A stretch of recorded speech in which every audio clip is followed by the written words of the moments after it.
I want you to close your eyes for a second and picture the Oval Office. I know that room. I know the weight of the air inside it. It's quiet, even when it's full of people.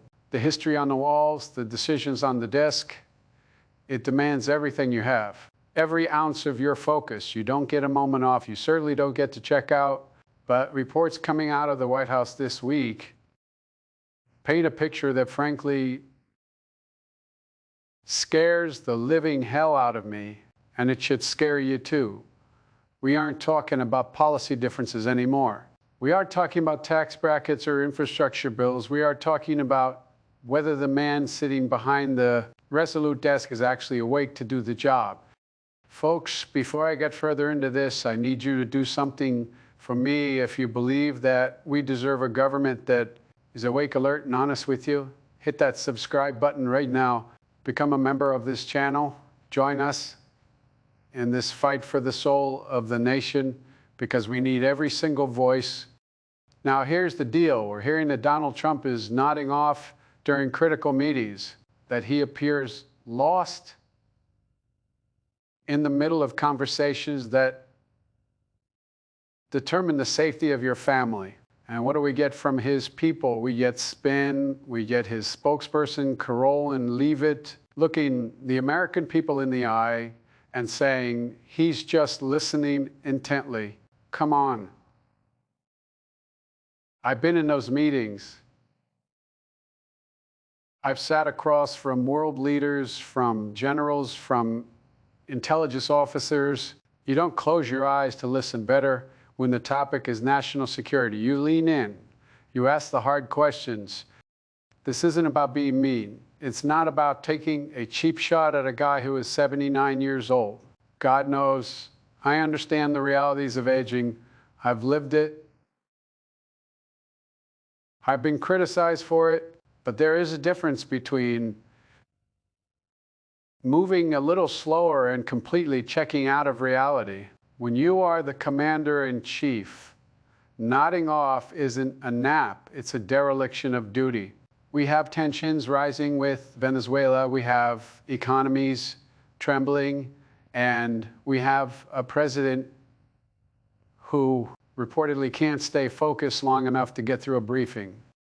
It hurts me to say this because I love this country, but we look weak when the world sees a leader who is drifting.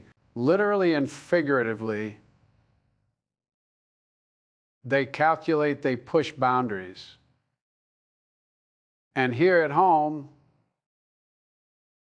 you feel it too, don't you? That pit in your stomach, that uncertainty. You deserve a leader who is up at dawn, clear-eyed, ready to work for you. Not someone whose staff has to nudge him awake or edit the tapes to make him look coherent. We are better than this. America is better than this. And it doesn't stop with a nap in the afternoon. If it were just that maybe we could say, the man is tired, but then night falls, and while most of you are sleeping, resting up for your shift at the factory or the office, the President of the United States is spiraling. We are talking about 160 posts on social media in under 5 hours. Think about that. That is not the behavior of a steady hand. That is chaos. That is the mind racing nowhere fast. I've seen the reports about this MRI business at Walter Reed, and I have to tell you, it's just unbelievable. You have the White House press secretary telling you it was a routine checkup.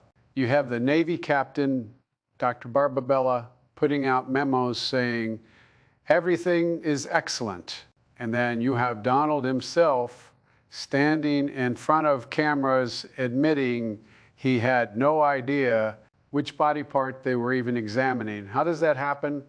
How do you go to a hospital, get put in a machine, and not know why?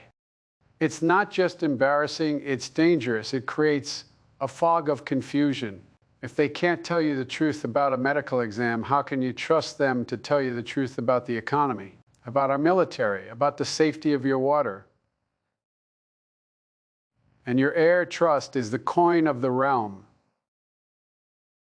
In a democracy, and they are spending it like it's counterfeit money. People are frightened. I hear it when I travel. I see it in the comments. There is a genuine fear about stability. We have the nuclear codes in the hands of a man who seemingly doesn't know where he is half the time. And the whispers in Washington aren't quiet anymore. They are talking about J.D. Vance. They're talking about the 25th Amendment in hushed tones in the hallways of the Capitol. When your own party is looking at the vice president and wondering if it's time to break the glass in case of emergency, you know we are in deep trouble. This is what they call sane washing. The media and the staff try to clean up the mess, cut the clips, hide the rants, and present a version of the president that doesn't exist. They are trying to gaslight you into thinking this is normal. Well, I'm here to tell you it is not normal. It is not okay. You deserve the truth. You deserve a president who knows his own medical history and who sleeps at night so he can fight for you in the morning. We can't go on like this, walking on eggshells, waiting for the next slip up. We need steady leadership, plain and simple. You know, when I was vice president and then president, there was always a military aide nearby carrying a heavy black briefcase. We call it the football. Inside are the codes necessary to launch a nuclear strike. It's a sobering thing to see every day. It reminds you that a president doesn't have the luxury of a bad day. You have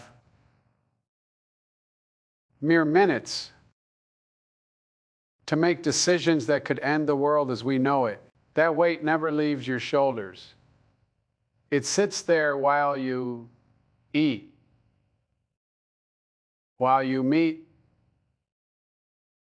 with your staff, and while you try to sleep. Now, look at where we are today. We've got tensions boiling over with Venezuela. We have dictators watching our every move, looking for a crack in the armor. And what do they see? They see a commander-in-chief who is reportedly confused about his own whereabouts.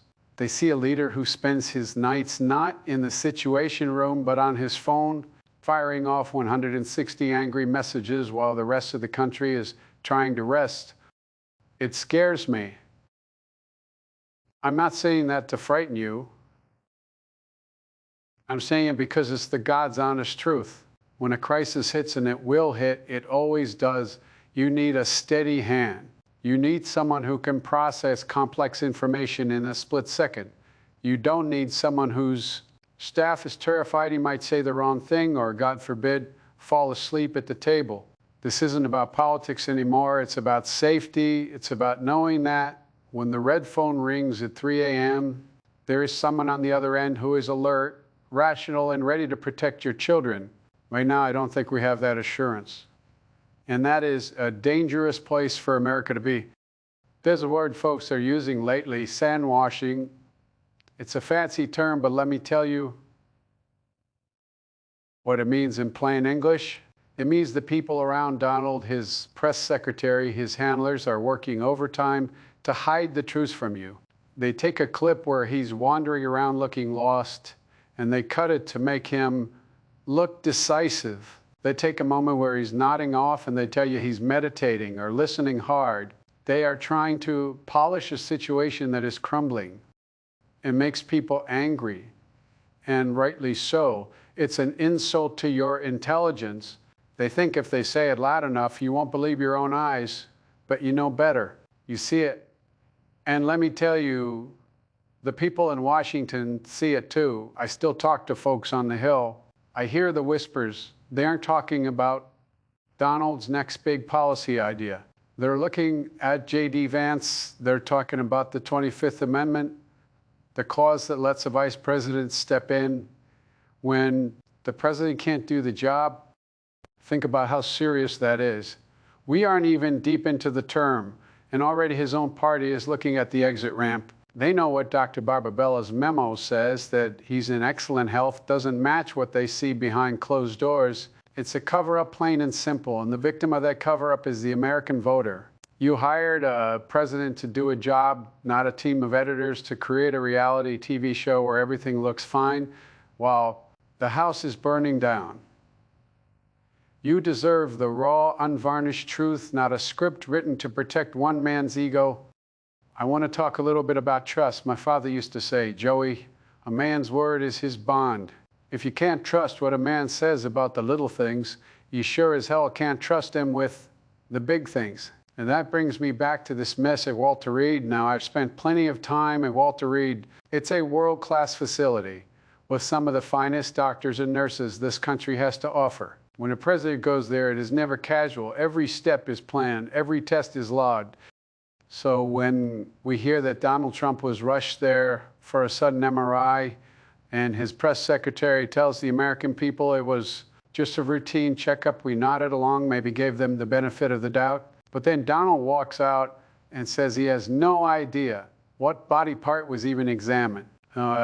Think about that for a second.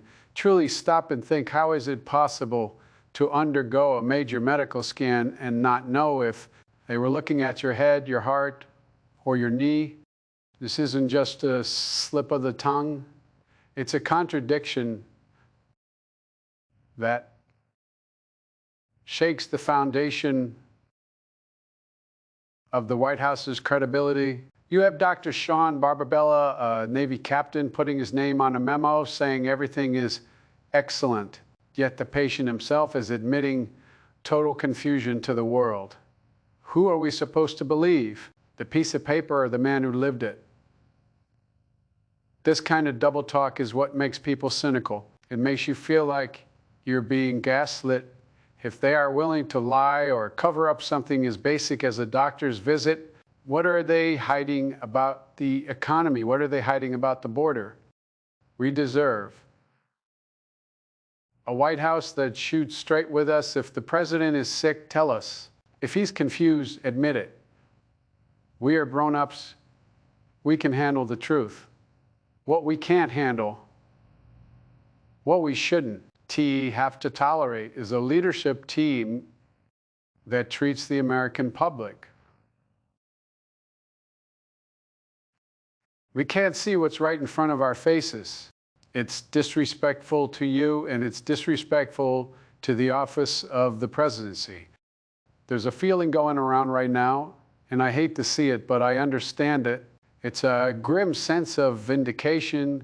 A lot of folks are looking at the news, the nodding off, the aimless wandering, the 160 midnight posts. And they are saying, I told you so. During the last campaign, we heard endless attacks about age. We heard about mental fitness, but those attacks were a one-way street. Now the shoe is on the other foot, and the silence from his defenders is deafening.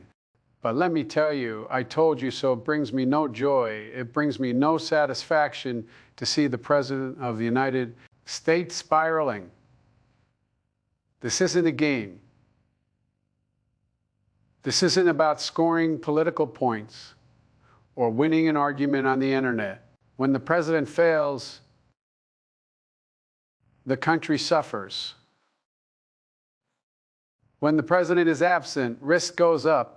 So while some might feel vindicated, I just feel worried. I feel a deep concern for the future of this republic. Critics are furious, and they should be. They are angry at what we call sane washing. This effort by the media, the administration to normalize behavior that is clearly not normal. They see clips edited to hide the confusion. They see spokespeople spinning wild tales to explain away the fatigue. It's insulting. It makes you want to scream at the television. You know what you are seeing. You know that a man who stays up all night ranting on True Social is not a man who is ready to negotiate with foreign adversaries in the morning. We warned about this. We talked about character. We talked about stability. And now, sadly, we are watching those warnings play out in real time. But here is the good news. It's not too late to demand better. It's not too late to say enough, and we don't have to accept this as our reality. We can demand accountability, transparency, and a leader who respects the office enough to show up fully awake, fully aware. I know the job of vice president. I did it for 8 years. It is a job that requires loyalty, yes, but it also requires readiness. You have to be prepared at a moment's notice to step into the biggest shoes on earth. But the way folks are looking at J.D. Vance right now, it's different. It's not just readiness, it's anticipation. Walk the halls of Washington today and the silence is heavy. But if you listen closely, you hear the whispers. They aren't talking about the next election in 4 years. They are talking about right now. They're talking about the 25th Amendment. That is the part of our Constitution that deals with a president who is unable to discharge the powers and duties of his office. It is a break glass in case of emergency measure, not something you casually bring up over coffee, yet here we are. J.D. Vance is increasingly the name on everyone's lips, not because of what he's doing, but because of what the president is not doing. When you have a leader who is nodding off in meetings, admitting he doesn't know why he's in the hospital, the people around him start to make plans. They start to look for the exit. And that creates a dangerous environment. You have a White House that is looking over its shoulder, wondering if the boss is going to make it through the day. This isn't how a democracy is supposed to function. We shouldn't be wondering if a palace coup is happening behind closed doors. We shouldn't have a vice president who is being sized up for the Oval Office just months into a term because the man at the top is spiraling. It creates instability. It makes our allies nervous. They don't know who to talk to, or the man waiting in the wings. America deserves a unified team, not a shadow government preparing for a transition that nobody voted for. And you have to feel for the staff. In a way, I've had press secretaries, I've had spokespeople.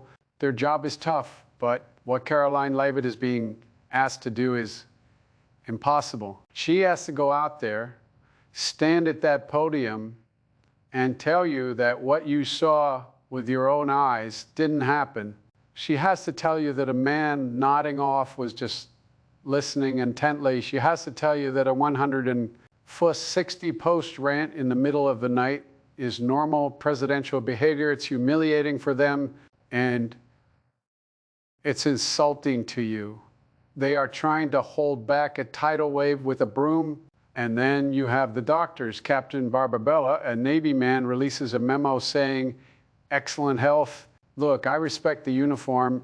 I respect the service, but when the medical report says one thing and the patient stands up and says he has no idea what happened in the exam room, credibility goes out the window. We are watching a White House in panic mode. They are putting duct tape over the cracks, hoping the dam doesn't break, but the water is rising. You can feel it. That St. Washington we talked about. It's running out of steam. You can only edit so many clips. You can only spin so many stories. Eventually, reality wins. And the reality is this: we have a president who is tired, confused, and lashing out. And instead of helping him or being honest with the American people, his team is doubling down on the fantasy. They're keeping the show going at all costs. But the cost is being paid by you. It's being paid in lost trust, in national anxiety, and in the feeling that nobody is actually at the wheel. We can't survive 4 years of pretending we need the truth, however hard it is. I want you to think about your own kitchen table for a minute. Think about how you handle problems in your family. When things get tough, when bills pile up or someone gets sick, what do? You sit down, you look each other in the eye, and you come up with a plan. You don't ignore it. You don't make up stories. You face it head on, because that is what responsible people do. That is what Americans do every single day. But right now, the most important house in the country, the White House, isn't acting like your house. It's acting like a place where reality is optional, We are watching a presidency that is adrift, caught between a nap and a tweet storm, and it breaks my heart. It really does, because I know what this country is capable of.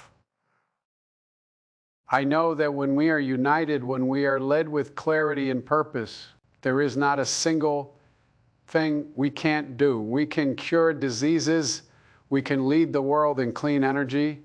We can rebuild the middle class, but we can't do any of that. If our leadership is spiraling, we can't solve big problems if the president can't get through a meeting without nodding off. We are stuck in neutral, wasting precious time watching a drama that benefits no one. The world is moving fast, folks. China isn't waiting for us to wake up. The climate crisis isn't taking a break, while the White House staff edits video clips. We are losing ground every day we spend in this fog of confusion. You deserve a government that works as hard as you do. You deserve leaders who treat the truth with respect, not as something to be twisted and hidden. So where do we go from here? It's easy to feel cynical. It's easy to turn off the TV and say, to hell with it all. But I'm asking you not to do that. I'm asking you to stay engaged, because the only thing that allows this chaos to continue is our silence. The only thing that allows them to sanewash the truth is if we stop pointing it out. We have to demand better. We have to be the guardrails that keep this democracy on the road. We need to say loud and clear that the presidency is not a part-time job, and it is not a reality show. It is a sacred trust. And right now, that trust is being broken, but I believe in you. I believe in the American people. I've never been more optimistic about our future. If and only if we are willing to fight for the truth. We can turn the page on this confusion. We can get back to steady, serious leadership, but we have to do it together. If you believe that America deserves a leader who is awake, alert, and honest, I need you to stand with me. Hit that like button right now to show them we are watching. Leave a comment below. Tell me what you think about what that's happening in your White House, and please subscribe and become a member of this channel. We are building a community here that values the truth. Let's keep the faith. Let's keep looking out for one another. And God bless you all.